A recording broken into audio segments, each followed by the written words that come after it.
Hello and welcome to this talk on Envirolution Festival 2020 with Ulysses Schuitemaker of the NGO Adventures de Valparaíso in Amsterdam. So it's a very interesting time for working communities, working in non-profits with all of this corona crisis that's going on. Mm-hmm. How would you say that this has affected you for everything that you're working with right now? Well, many things changed actually. Since Corona, all of our projects got cancelled, events got postponed, and I see that actually, like the people that normally we saw from the community, everyone right now is on remote.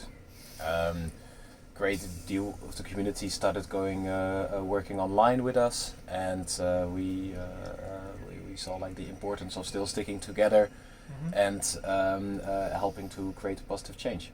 Nice. And you think that this way of working is something that might well stick kind of in the coming months, and it makes it more easy for people around the world to join in on different projects and be more connected in general, not just to be tied to one place? Yeah, it is.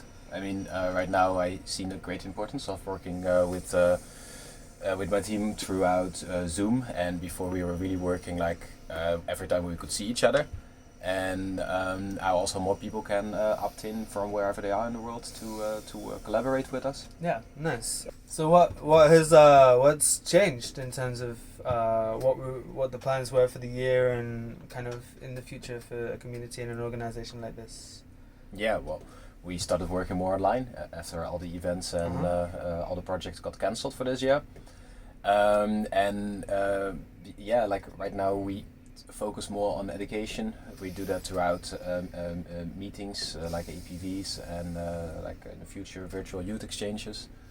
And I think that people in this time also see that there's a lot more that you can learn aside of schools. In schools, yeah, a big part of the world are still like closed, and I think that like even if you live together with your roommates, that's already like a small community. Yeah. And learning things from each other, and maybe also like after this pandemic is finished and we were able to travel again, to see if another way of living is possible.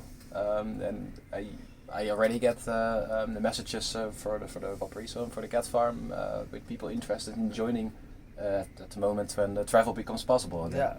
So in general, you think the ways of working together are going to change for how we are personally? So we would do more meetings on Zoom or Sana and things like this. But do you think more as a society also, these kinds of things will be more widespread, that it will be continuous, so it makes it maybe easier for you to strike up a partnership with different places because you don't have to arrange big meetings, but you can just simply work online a lot more than maybe you would do beforehand?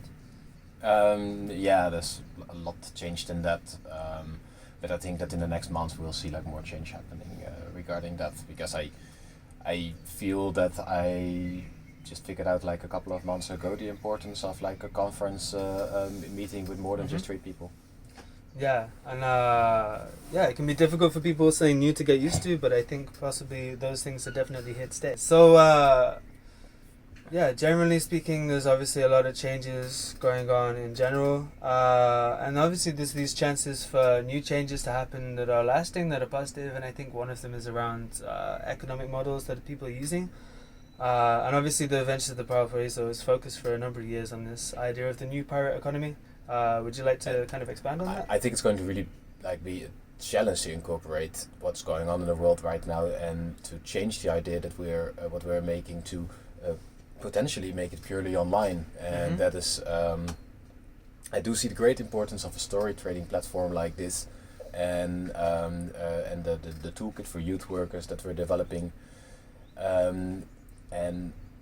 like that people from out the region can see which stories have been published on what place in their neighborhood, and that can search for this, and that can scavenge for new adventures, start making trades with each other for stories, and to make this more of an online experience, and maybe dropping a story at a certain place for someone else to find it, so you don't need to physically see each other.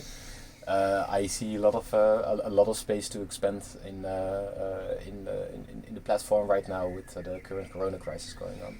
Yeah, I think also there's been so much serious feeling, so much, uncertainty, that it's nice to bring back some fun elements into all of this, no matter how long all of this happens. And there are ways to make a lot of this fun, especially for the youth work.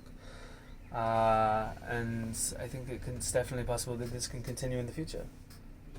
Yep, definitely.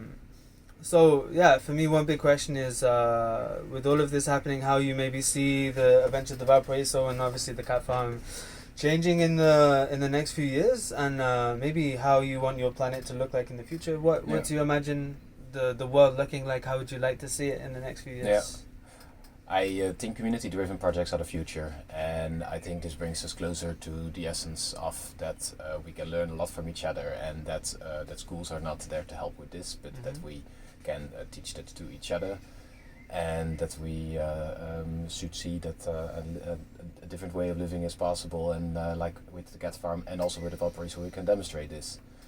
And we can do this with like different workshops regarding robotics, regarding gardening, regarding non-violent communication, and do this in a playful way. Do this in a new context. Do it somewhere where people don't what people don't know yet, and not some boring conference place, but somewhere on the water, or somewhere on the community. That's like bringing people a bit outside of their comfort zone, and having a lot of other aspects of learning, so they will not just only get the stuff regarding a certain subject, but get a lot of other baggage with them for taking home.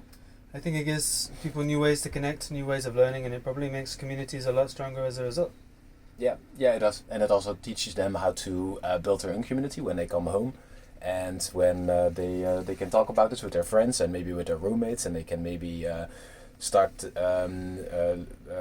passing on things that they know themselves to people from their own neighborhoods, and to really foster on this non-formal learning. I think that's and I think there are a lot of positives in this, and I'm really excited to see how it turns out. Yep. Thanks very much. Yeah.